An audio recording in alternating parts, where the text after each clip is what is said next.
پھر پوری قوت سے دائیں ہاتھ سے کلہاڑا مار کر ان کے ٹکڑے ٹکڑے کر دیے، لیکن بڑے بت کو چھوڑ دیا تاکہ سب اسی کی طرف رجوع کریں۔ تمام چھوٹے بتوں کو توڑ کر کلہاڑا اس بڑے بت کے کندھے پر رکھ دیا۔ مشرکین میلے سے لوٹے تو دیکھا ان کے سارے معبود اوندھے منہ ٹوٹے پھوٹے پڑے ہیں، ان کے تمام معبودوں کو توڑ دیا گیا تھا۔ وہ حیران رہ گئے کہ یہ کیسے ہو گیا، کس نے کیا؟ کہنے لگے یہ کام کس ظالم کا ہے، اس نے ہمارے معبودوں کی توہین کی ہے۔ اس وقت جن لوگوں نے ابراہیم علیہ السلام کا وہ کلام سنا تھا انہیں ان کا خیال آ گیا، کہنے لگے وہ نوجوان جس کا نام ابراہیم ہے اسے ہم نے اپنے بتوں کی مذمت کرتے سنا ہے۔ اللہ کی قدرت کہ ابراہیم علیہ السلام کا جو مقصد تھا وہ خود بخود پورا ہو رہا تھا۔ قوم کے لوگ مشورہ کر رہے تھے کہ سب کو جمع کرو اور اسے بلاؤ، پھر اسے سزا دو۔ چنانچہ تمام اہل باطل چھوٹے بڑے جمع ہو گئے، کارروائی شروع ہو گئی۔ کہنے لگے اے ابراہیم، ہمارے معبودوں کے ساتھ یہ لغو حرکت تو نے کی ہے۔ ابراہیم علیہ السلام نے جواب دیا، یہ کام تو اس بڑے بت کا ہے، مجھ سے کیوں پوچھتے ہو؟ تم اپنے معبودوں سے کیوں نہیں پوچھ لیتے کہ ان کے ٹکڑے کس نے اڑائے ہیں؟ ابراہیم علیہ السلام کا جواب سن کر وہ سب سوچ میں پڑ گئے، پھر کہنے لگے ہم نے بڑی غلطی کی، اپنے معبودوں کے پاس کسی کو حفاظت کے لیے نہیں چھوڑا۔ اس قدر واضح بات محسوس کر کے بھی وہ ظالم ایمان نہ لائے، بلکہ شیطان نے ان کے دلوں میں وسوسہ ڈالا اور انہوں نے غور و فکر کر کے کہا، اے ابراہیم، کیا تمہیں علم نہیں، یہ تو بے زبان ہے، یہ بول نہیں سکتے۔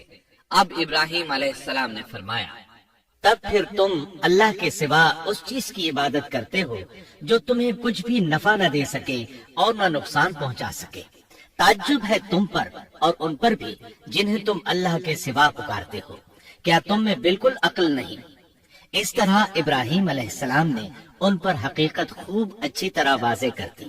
ان سے فرمایا تم ان کی پوجا کرتے ہو جن کو تم خود تراشتے ہو، یعنی ان کا حال تو یہ ہے کہ تم نے ان کو خود اپنے ہاتھوں سے تراشا اور ان کی عبادت کرنے لگے، جبکہ تمہیں اور تمہاری بنائی ہوئی چیزوں کو اللہ ہی نے پیدا کیا ہے۔ ابراہیم علیہ السلام نے ایک کلہاڑے کی مدد سے ان سب بتوں کو تہس نہس کر دیا تھا۔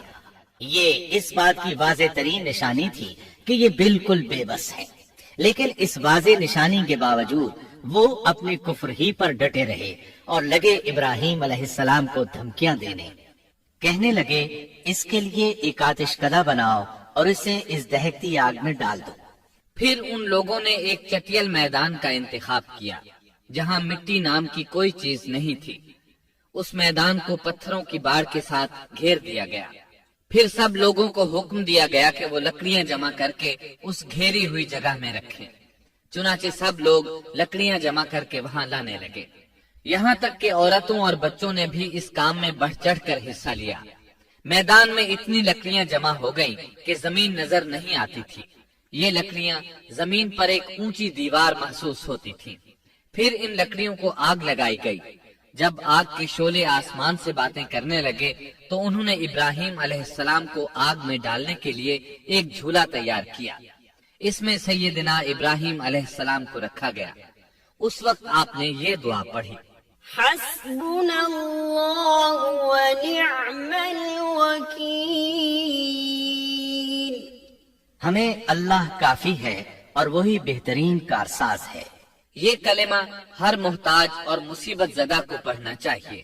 بخاری میں ہے، رسول اللہ صلی اللہ علیہ وسلم نے فرمایا، حسبنا اللہ و نعم الوکیل ابراہیم علیہ السلام نے اس وقت فرمایا تھا جب انہیں آگ میں پھینکا جانے لگا تھا۔ مطلب یہ کہ ہم اللہ ہی پر بھروسہ کرتے ہیں، اس کے سوا ہمارا کسی پر بھروسہ نہیں۔ بعض روایات میں یہ بھی ہے کہ جب ابراہیم علیہ السلام کو آگ میں ڈالا جانے لگا تو جبریل علیہ السلام آئے اور کہا، اے ابراہیم، کوئی حاجت ہے تو میں حاضر ہوں۔ ابراہیم علیہ السلام نے فرمایا، اگر تم اپنی مرضی سے آئے ہو تو مجھے تمہاری کوئی ضرورت نہیں۔ ایک دوسری روایت میں ہے کہ بارش کے فرشتے نے حاضر ہو کر کہا تھا، اے ابراہیم، مجھے حکم دیجئے میں بارش برسا کر اس آگ کو بجھا دوں۔ لیکن ایسی تمام روایات ضعیف ہیں۔ یوں بھی اللہ کا حکم ان سے پہلے کام کرنے والا تھا۔ اللہ تعالیٰ سورہ انبیاء آیت 69 اور 70 میں فرماتے ہیں، ہم نے کہا اے آگ ابراہیم پر ٹھنڈی ہو جا اور سلامتی والی ہو جا، گو انہوں نے ابراہیم کا برا چاہا لیکن ہم نے انہیں ہی نقصان پانے والا کر دیا۔ چنانچہ جب ابراہیم علیہ السلام کو آگ میں ڈالا گیا تو وہ ٹھنڈی ہو گئی۔ ابن عباس رضی اللہ عنہما فرماتے ہیں، اگر اللہ تعالیٰ آگ سے یہ نہ فرماتے کہ سلامتی والی ٹھنڈی ہو جا تو وہ اس قدر سرد ہو جاتی کہ اس کی ٹھنڈک سے تکلیف محسوس ہوتی۔ گویا آگ بھی اللہ کے حکم کے بغیر نہیں جلا سکتی، چھری اللہ کے حکم کے بغیر نہیں کاٹ سکتی، اس لیے کہ یہ بھی اللہ کی مخلوق ہیں اور ان کی قدرت بھی اللہ کے پاس ہے۔ وہ چاہے تو ان کو قدرت عطا کر دے، چاہے تو قدرت واپس لے لے۔ آگ کو ٹھنڈا ہونے کا حکم ہوا، وہ ٹھنڈی ہو گئی۔ اس نے نہ ابراہیم علیہ السلام کے کپڑے جلائے، نہ جسم کے کسی حصے کو کوئی نقصان پہنچایا، صرف وہ رسیاں جلائیں جن سے آپ کو باندھا گیا تھا۔ سبحان اللہ۔ لوگ آگ کے گرد اس انتظار میں کھڑے تھے کہ جو ہی انہیں آگ میں پھینکا جائے گا وہ جل کر راکھ ہو جائیں گے، لیکن وہ یہ دیکھ کر حیران رہ گئے کہ ابراہیم علیہ السلام بڑے ناز سے آگ کے درمیان بیٹھے ہیں۔ بعض روایات میں ہے کہ ابراہیم علیہ السلام فرمایا کرتے تھے، مجھے ان دنوں جو راحت اور سکون حاصل تھا ویسا آگ سے نکلنے کے بعد نہیں ہوا۔ لوگ اس معجزے کو دیکھ کر حیرت زدہ تھے۔ پھر ابراہیم علیہ السلام آگ سے نکلے۔ اتنا بڑا معجزہ دیکھنے کے باوجود لوط علیہ السلام کے سوا کوئی شخص پورے بابل شہر سے ان پر ایمان نہ لایا۔ اللہ تعالیٰ فرماتے ہیں، پس ابراہیم پر لوط ایمان لائے۔ مطلب یہ کہ پوری بستی سے لوط علیہ السلام تھے جو آپ پر ایمان لائے تھے، باقی تمام لوگ کفر ہی پر ڈٹے رہے۔ ابراہیم علیہ السلام ان کا رویہ دیکھ کر نا امید ہو گئے کہ اس سے بڑھ کر یہ کون سا معجزہ دیکھنا چاہتے ہیں۔ ان کے بتوں کو توڑ دیا گیا، اپنی آنکھوں سے اللہ کی نشانی ان لوگوں نے دیکھی، پھر بھی یہ ایمان نہیں لائے، چنانچہ آپ نے وہاں سے ہجرت کا ارادہ فرما لیا۔ اس وقت بابل پر نمرود نامی بادشاہ کی حکومت تھی۔ کہا جاتا ہے کہ زمین کے بیشتر حصے پر اسی کی حکمرانی تھی۔ جب اس کے پاس یہ خبریں پہنچی کہ ابراہیم علیہ السلام کو آگ میں ڈالا گیا لیکن آگ نے انہیں نہیں جلایا، تو اس نے ابراہیم علیہ السلام کو اپنے دربار میں پیش کرنے کا حکم دیا۔ ابراہیم علیہ السلام کو وہاں لایا گیا۔ نمرود نے ان سے ان کے رب کے بارے میں سوال کیا۔ اللہ تعالیٰ سورۃ البقرہ آیت 258 میں فرماتے ہیں، کیا تو نے اس شخص کو نہیں دیکھا جس نے ابراہیم سے اس کے رب کے متعلق جھگڑا کیا، اس لیے کہ اللہ نے اسے سلطنت دی تھی۔ ایک روایت میں ہے کہ 4 بادشاہوں نے زمین کے بیشتر حصے پر حکمرانی کی ہے، ان میں سے ایک نمرود ہے۔ نمرود اپنے وقت کا حاکم و بادشاہ تھا۔ ابراہیم علیہ السلام سے جب اس کی اللہ تعالیٰ کے بارے میں بات چیت ہوئی تو ابراہیم علیہ السلام نے کہا، میرا رب وہ ہے جو زندہ کرتا ہے اور مارتا ہے۔ جواب میں اس نے کہا، میں بھی زندہ کرتا ہوں اور مارتا ہوں۔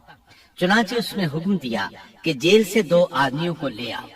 جیل سے 2 ایسے آدمیوں کو لایا گیا جن کے لیے سزائے موت کا فیصلہ ہو چکا تھا۔ اس نے ان میں سے ایک کے قتل کا حکم دیا، دوسرے کو معاف کر دیا۔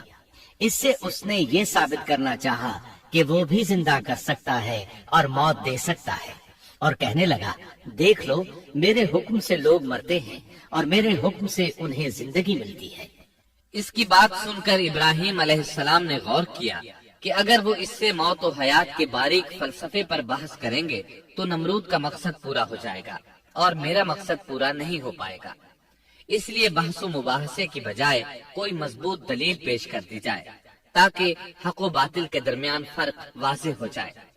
چنانچہ آپ نے فرمایا، بے شک اللہ سورج کو مشرق سے لاتا ہے، تو اس کو مغرب سے لے آ۔ کافر بادشاہ یہ سن کر مبہوت رہ گیا، اس کا سر جھک گیا۔ اللہ تعالیٰ فرماتے ہیں، تب وہ کافر حیران رہ گیا اور اللہ نا انصافوں کو سیدھی راہ نہیں دکھاتا۔ ان تمام باتوں کے بعد نمرود کو یہ معلوم کرنے کی ضرورت نہیں رہی کہ ابراہیم علیہ السلام آگ سے کیسے نجات پا گئے، کیونکہ حقیقت اس پر آشکار ہو چکی تھی۔ وہ جان گیا تھا کہ اصل معاملہ کیا ہے۔